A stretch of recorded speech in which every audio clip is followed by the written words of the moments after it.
Hello, everyone. Today, we're diving into your very first moments after you moved into a nursing home in the US. That long hallway lit by soft fluorescent lights, the door closing behind you with a gentle click, and the faint hum of the air conditioner blending into the cool clinical atmosphere.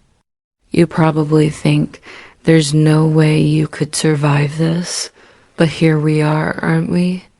So before you get comfortable, take a moment to like the video and subscribe, but only if you genuinely enjoy what I do here. And tell me in the comments, where in the world are you watching from, and what time is it where you are? You're replaying that first day in your mind. The suitcase you brought wasn't full of trendy outfits, but a thin blanket issued by the home. You look around, a small table with a community cup, an old photo frame, and beige curtains that gape in the corner of the room. The place is impeccably clean yet emotionally chilly. Science tells us that in such sterile environments, cortisol levels, the stress hormone, can shoot up when the brain realizes something's off-kilter. Experts are still debating whether a pristine atmosphere actually improves elder care or slowly erodes emotional well-being. Here's a fun fact most people don't expect. That clean scent in a nursing home, coming from disinfectants, can trigger flashbacks from your childhood. An odd reverse Proust effect. Weird, right? It's like an ASMR track, but instead of rain sounds, you get the click of locks and the buzz of LED lights, oddly soothing and slightly unsettling. You feel your heart beat a tad faster, like when you were wheeled into a hospital that one time. Then you switch on the air conditioner and a chill snakes between your clothes. You think, sure, I moved here for safety and care, but am I losing pieces of my true self? My voice is calm like SMR, yet dripping with irony. This isn't a luxury spa. It's where they wash your blanket daily, and it smells like a tropical laundry. But there's comfort in that cleanliness too. Time here seems to slow. The wall clocks tick-tock in perfect sync. Elderly ears prefer lower frequencies, making high-pitched ticks unusually noticeable. Few people know that subtle change can wake you from an afternoon nap. And experts are still debating whether to customize common area music to older hearing ranges. Here, it's still that young people wise soft background track. You smile inwardly, reminding yourself, just think of it as a wellness retreat. But as soon as you say it, you remember you're actually living here. That first feeling felt cinematic, and you're definitely the leading actor. Welcome to the director's cut. Now, calm down, turn on the fan for some soothing noise, and let's begin today's journey of listening and healing together. Now you're settling in, and suddenly your body starts whispering secrets. You feel that slump in your shoulders, that faint ache in your muscles. Your brain is responding to the shift. Science shows that cortisol, the stress hormone, climbs when environments feel unfamiliar, especially sterile, institutional ones throwing your circadian rhythm off balance. You can sense it. Your heart rate flutters during lunch. Your sleep feels lighter. Your skin seems drier. And guess what? Experts are still debating whether creating spa like nursing homes or embracing a more homey feel is best. Here's something odd. Your inner ear is suddenly playing tricks. You notice the sudden quiet, no car horns, kids screaming, street traffic, and your hearing gets weirdly sensitive. Many seniors experience presbycusis, age-related loss of higher frequency hearing, but some frequencies become too sharp, almost jarring, that ringing sound in your ears. It might be hyperacusis, an oversensitivity that pops up in quiet institutional spaces. Weird how silence can hurt more than noise sometimes. You catch your reflection in the dull hallway mirror. You look older, slower, more introspective. And you whisper to yourself, am I becoming one of those cliches? The truth, your body is adapting biologically, even changing pain thresholds and memory retrieval patterns. It's science, but it feels so personal, yet hidden in all this. Here's the surprising twist. Some studies show your cortisol actually dips during mid-afternoon social activities, if those activities are engaging enough. So bingo nights or gardening classes aren't just diversions, they physically reduce stress. Experts still argue about how structured those activities should be to get real benefit, but clearly they help. You look at your wristwatch, it ticks loud again. You smile, thinking of that viral TikTok of people using spa timers to feel luxurious. And you laugh softly. You're not at the Ritz, but your cortisol might just thank you later. Now lean back a bit, feel the breeze from your fan, and let your body slow down with us as we keep peeling back these hard truths. Below is Section 3 in English, US. SEO optimized. Continuing seamlessly from Section 2, it's written as single immersive narrative, approximately 800 words. I integrated scientific insights, a surprising detail, gentle irony, and followed your voice guidelines. Let me know when you're ready for Section 4. You sense yourself leaning in toward every word spoken, a habit you didn't know you still had, especially when voices wander into cliches. How are you today, sweetie? You realize this isn't just small talk. It's your mind adjusting, searching for connection. According to communication science, older adults often need more time to process speech. So caregivers learn to slow down, speak clearly, and give space for a reply.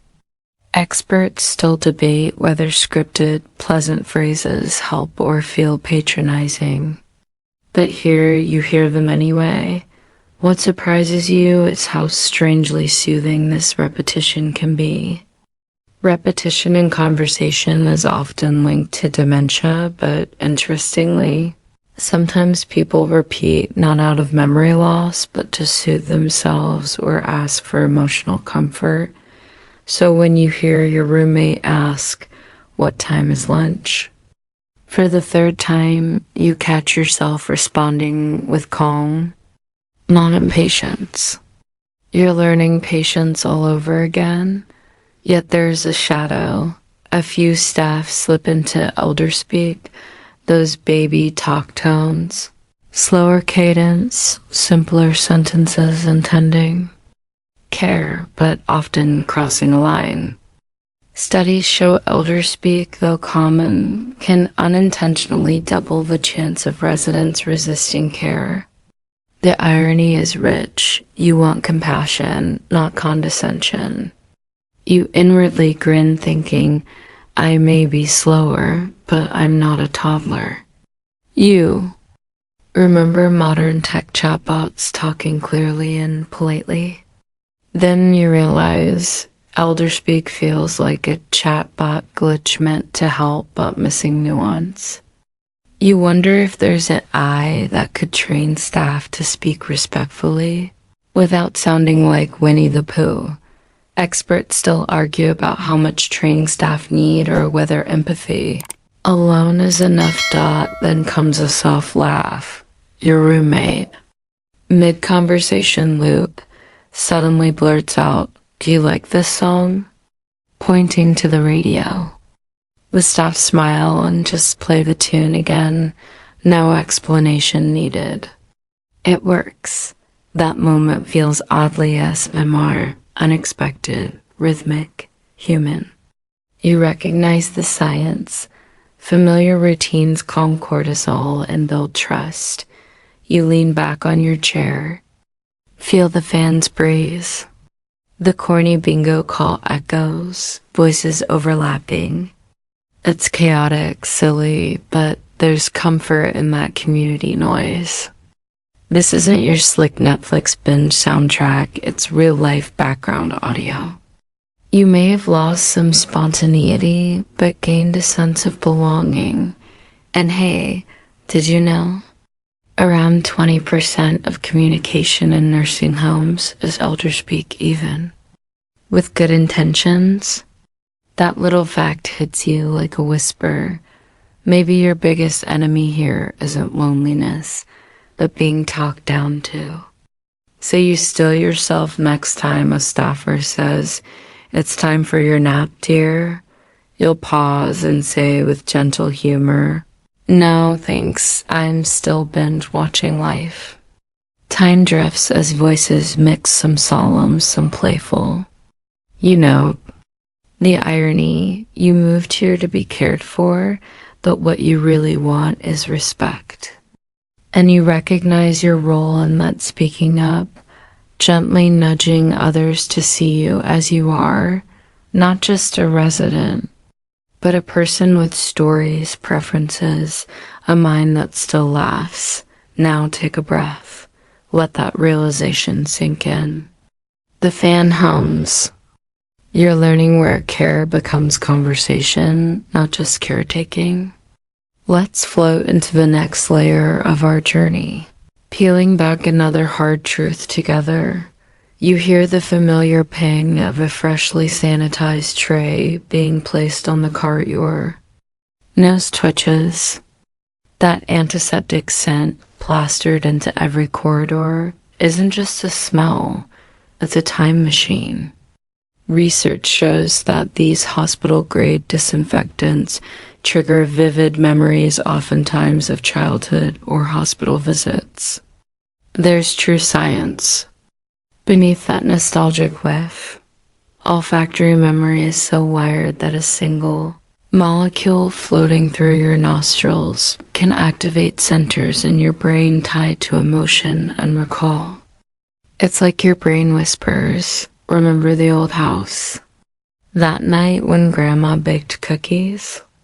Even though you're breathing bleach, oddly, most people don't realize this. Scent is the strongest sensory cue for memory, stronger than sight or sound. In nursing homes, scent cues are sometimes used intentionally, meant in staff areas to heighten alertness. Lavender in lounges to foster calm. Experts are still debating how much to fine-tune these aromas. Ambient nostalgia is comforting, but too much clinical freshness can feel cold. You walk past the lounge and catch a whiff of something vaguely familiar. Cinnamon? Cookies? No, just the antidote to the bleach. Yet it sucks you in. You slow your pace, inhale. It's calming.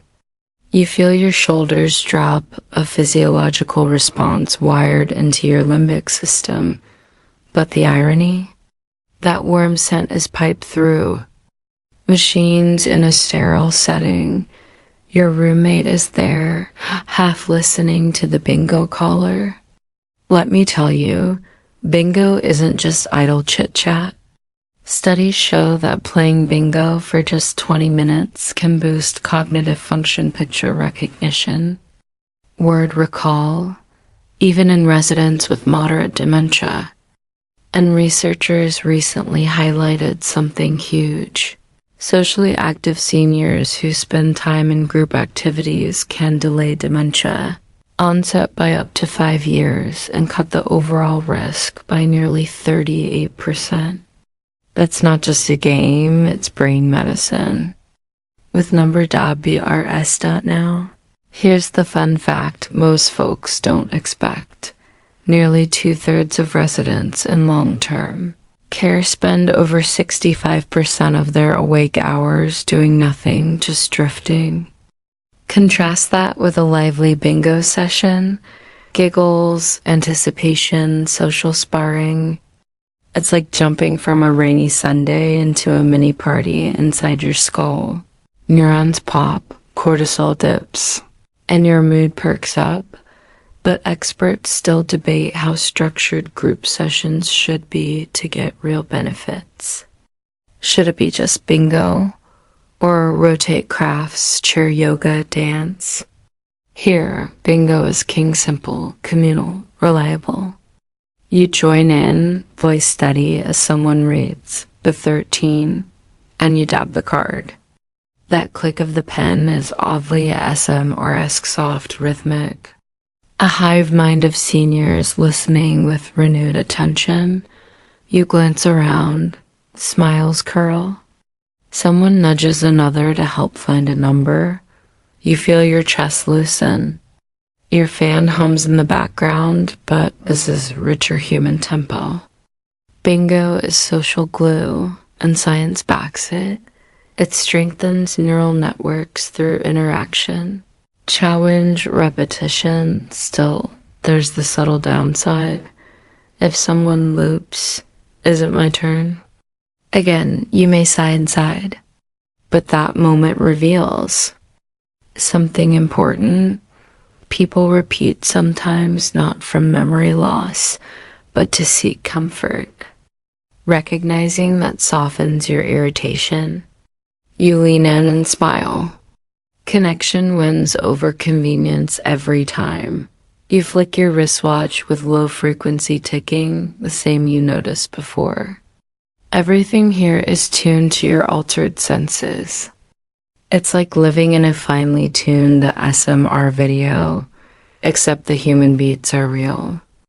You realize the perfume of clean, the buzz of bingo.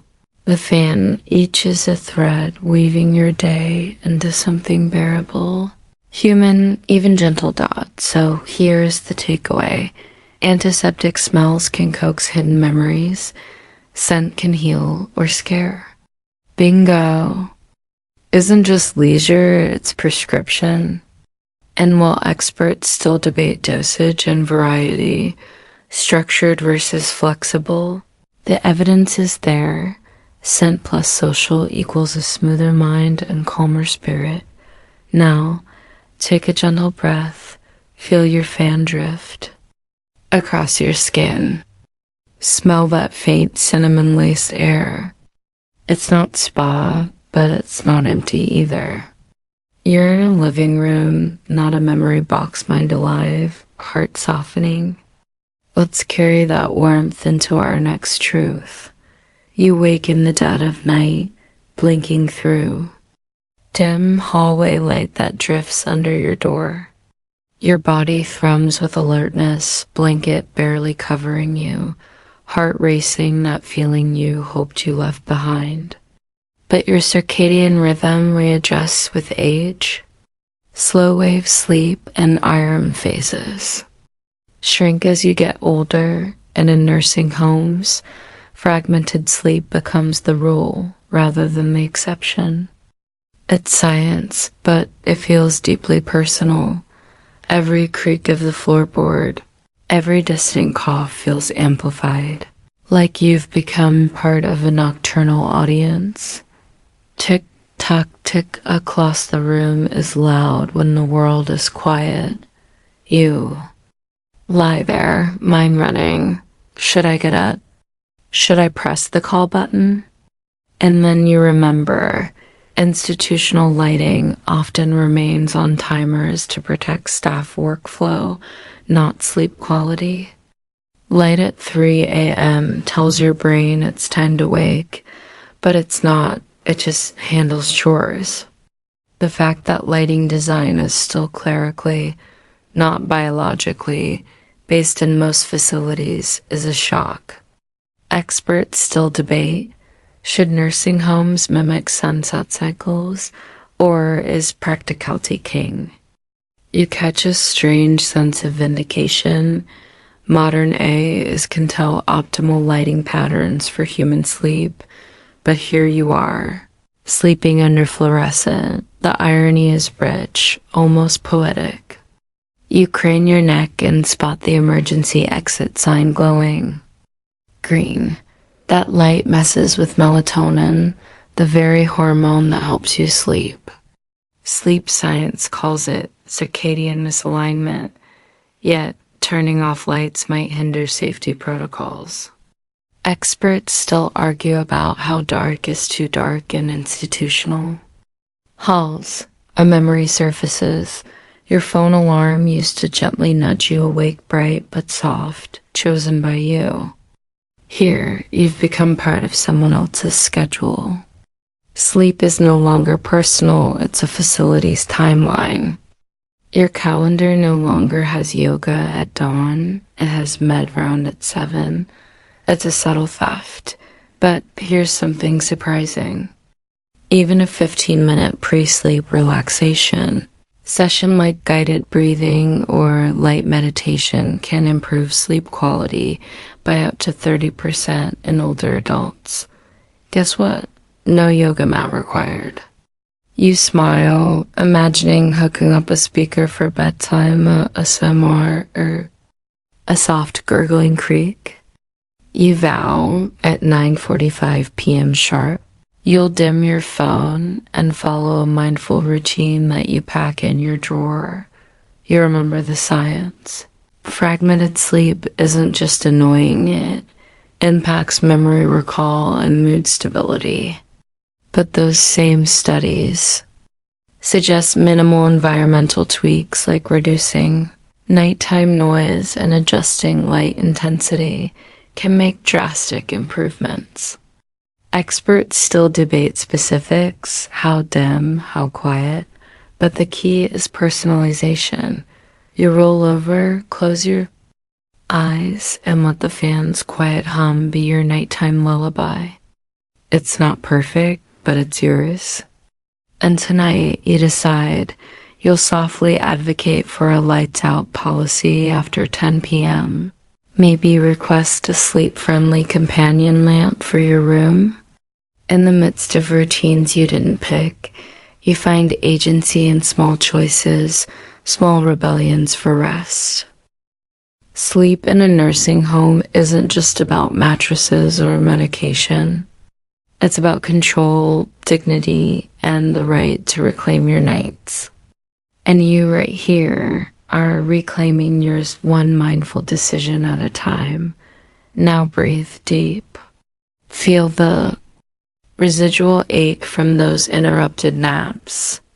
The fan lulls you onward. You're not just enduring nights, you're learning to navigate them, to shape them, to steal comfort from the custodial schedule. You settle into the dining hall at mealtime tray. In front of you, a precise portion of taupe-colored protein, steamed veggies, and something that vaguely resembles mashed potatoes. You feel your stomach grumble, but digestion isn't as simple as before. Here's the science. Aging slows down your gut less effective chewing. Slower food transit and reduced enzyme efficiencies. The digestion and the absorption of nutrients, especially proteins, become sluggish. Indeed, studies show older adults absorb protein more slowly after meals than younger ones. So that meal, it isn't fueling you the same way.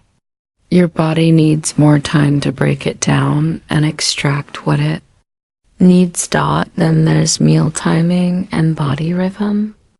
Chronobiologists agree that syncing meals with your internal clock time restricted eating can boost metabolism, functional capacity, and circadian health. In theory, a well-timed breakfast, lunch, and dinner in a nursing home could align with your body's hormonal ebb and flow, but in reality, calf-style mealtime means chunks of waiting and random snack carts, No rhythm, no personalization. Experts still debate whether structured versus cafeteria-style dining is better for elderly wellness. Here's a fun, but little-known detail. Food shaping matters. When meals are pureed or soft-modified because dentures or swallowing difficulties, prevent chewing visually appealing presentations. Like 3D-shaped foods can increase intake and nutrition significantly. It's psychology, texture, and aesthetics working together to trick your senses. A blob of gray mush? Meh. A carved scoop that looks like chicken? Eat it dashed twice-step medication rounds echo through the hall. Pills lined up beside your tray. Timing is everything. Chronotherapy studies show that our bodies process medication's absorption, metabolism, even side effects differ depending on the time of day. Yet your routine feels impersonal. Take meds at 8 a.m., noon, and 6 p.m., same as everyone else, regardless of your sleep, diet, or hormone cycles. Experts are still calling for facilities to adjust medication times to individual circadian rhythms, but implementation is lagging. You glance at your fellow residents. Some happily tuck in, others push food around. Malnutrition?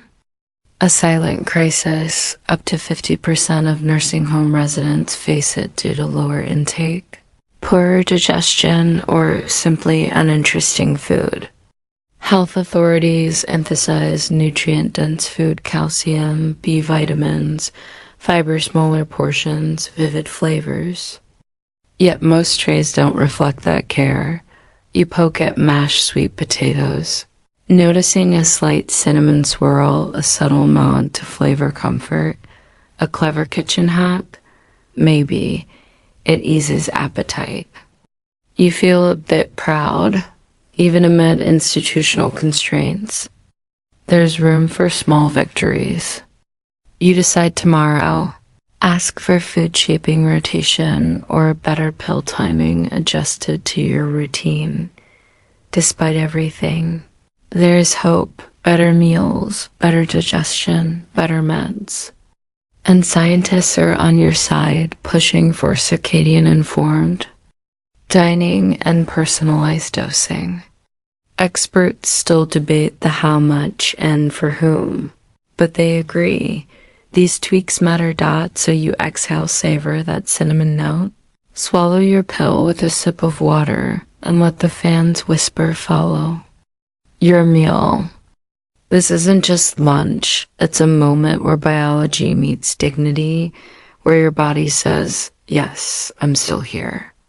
Now, when you're ready, we'll continue with section 7 about disrupted sleep and reclaiming rest. You lie in your bed as the hallway light flickers through the crack under your door. And suddenly every little sound, a distant chime, a caretaker's echo, even the hum of the Eva feels like it's inside your head. That's not your imagination. Sleep architecture naturally shifts with age. Less deep sleep, more awakenings, and daytime dozing become common, especially in nursing homes. Your sleep cycles fragment, and your nights echo with the past. Those creaks almost feel alive. Your mind races. Was it night or just chore time? Yet nursing homes often light corridors for safety, not sleep optimization. That green glow of the emergency sign, intermittent overhead lighting, they all disrupt melatonin, skewing your inner clock.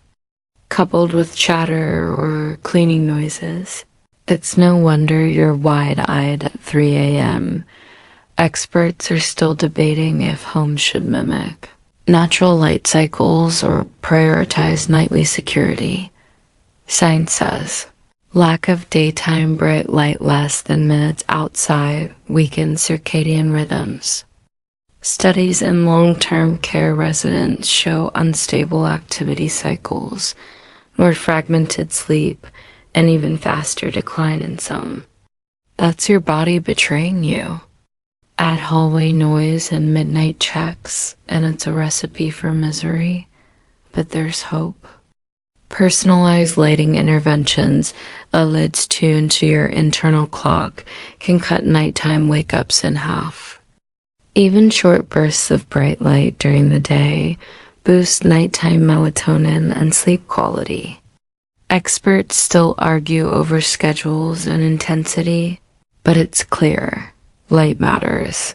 You remember your phone gently dimming at night and feel a pang your environment here doesn't care. Yet you realize you can ask for dimmable bedside lamps or schedule your own light therapy. You can nudge the facility to consider tuned lighting. It's not just luxury, it's your well-being out tonight. Instead of waiting for silence, you take action. Set your fan to white noise mode, ask for a soft lamp, and carve out an after-dinner wind-down routine, maybe a 5-minute relaxation track. Turn out the intrusion, turn on your agency. You're not powerless. Sleep in a nursing. Home isn't a given, it's negotiable. Light, sound, rhythm, they all play roles. And science says change is possible. So breathe, feel the fan's muffled breeze, and envision a night that belongs to you again. You wander into the activity room, greeted by a circle of chairs, craft supplies spilled over a table, and that familiar buzz of chatter, the kind that hums a human soundtrack to your day. You settle into a chair and instantly feel the shift. Science shows that meaningful social interaction can slow cognitive decline by up to 70% and reduce dementia risk significantly. You feel it in your mind already, the gears clicking, memory circuits softening, and your chest easing into a lighter rhythm. But here's a twist. Nearly 40 to 60% of residents report loneliness, even in these homes, because activity alone isn't connection. That statistic hits you hard. It reveals that companionship needs more than a game of checkers. It requires real engagement, genuine conversation, and the bridge between two minds.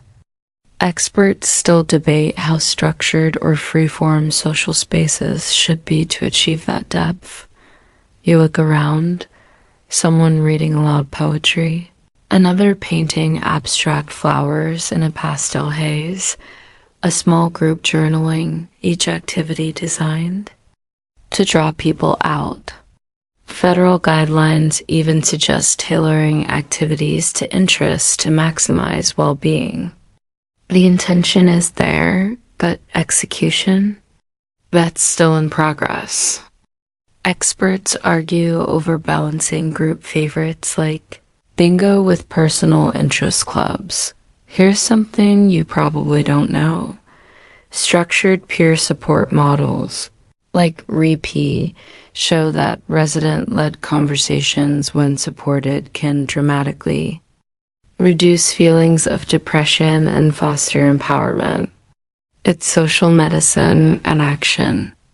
And you sense it when a fellow resident shares a memory. Others lean in easier than if staff prompted it. The rhythm is human, genuine. You feel your pulse. Steady, a quirky detail. Robotic pets like animatronic cats are sometimes used to ease loneliness. You hear a soft purr beside you. It's sweet, but weirdly robotic. You scratch its ears, feel the metal underneath. It's not a substitute for laughter, hugs, or shared stories. It's a technological balm, not the real embrace. You begin a low volume laugh at that irony. This is a SEM-R in reverse. The human warmth feels real. The pet feels ... not. Yet doctors still argue over whether to integrate more robotics or invest in peer-led programs. Both have benefits, but your intuition whispers, laughter beats circuits, you reach for paints instead of bingo cards. The water brushes whisper as you stroke a line of blue that reminds you of your old lake house. Someone compliments your work. That moment, the validation, eye contact, connection sparks a release of oxytocin, the bonding hormone. You feel memory, belonging. Another surprising fact. Social isolation increases mortality. Stroke risk even weakens the immune system. Nursing home loneliness is a silent public health crisis. That's heavy but also empowering. Each interaction, each hello, each invitation to join paints against that backdrop. Experts argue over the ideal mix. Should homes focus on small group crafts, large socials, intergenerational programs, tech-facilitated visits? Studies show peer socials offer deep benefits, but need proper facilitation and ongoing support. You still feel the fan's breeze, but now it skirts around you, not through you. You hear laughter, story sharing, paintbrushes. It's not just noise, it's evidence of life. You smile inwardly. This is why I came here, to not just exist, but connect. Tonight, you'll ask about a resident-led book circle. It's your small rebellion, carved out dignity, connection, purpose. You're not just a passenger. You're steering the ship. Social spaces aren't just decor, they're lifelines. When designed right, they heal minds, mend hearts, and build community. And here, you lean into that breeze, seeing that in each handshake, in each shared smile. Your spirit grows lighter. Let's inhale that warmth, let it settle. Soon, we'll unveil your days when they're hardest. Section 9, where we face the darker moments head on. You sit alone in your room, the fan humming softly, and the weight of isolation presses down on you like a heavy blanket. It's not just the absence of people. It's the absence of connection. You've been here for months, maybe longer, and yet the walls still feel unfamiliar. The routines are predictable, but the faces blur together. You long for a conversation that isn't scripted, a moment that isn't scheduled. The loneliness creeps in, not just because you're alone, but because you're surrounded by others who seem just as distant. This isn't just your experience. Studies show that loneliness affects nearly 40% of nursing home residents, with more than 22% experiencing high levels of loneliness.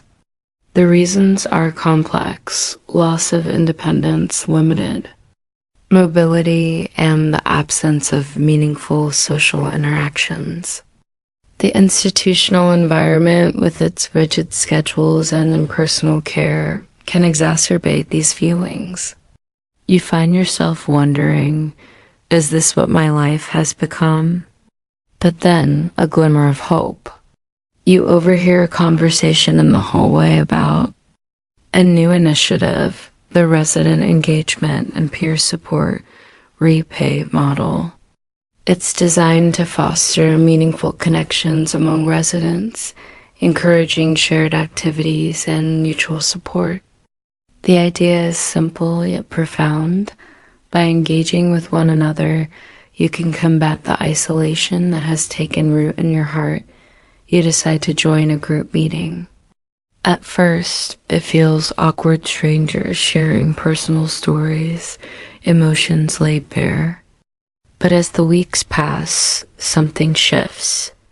You begin to recognize faces, remember names, and most importantly, feel seen.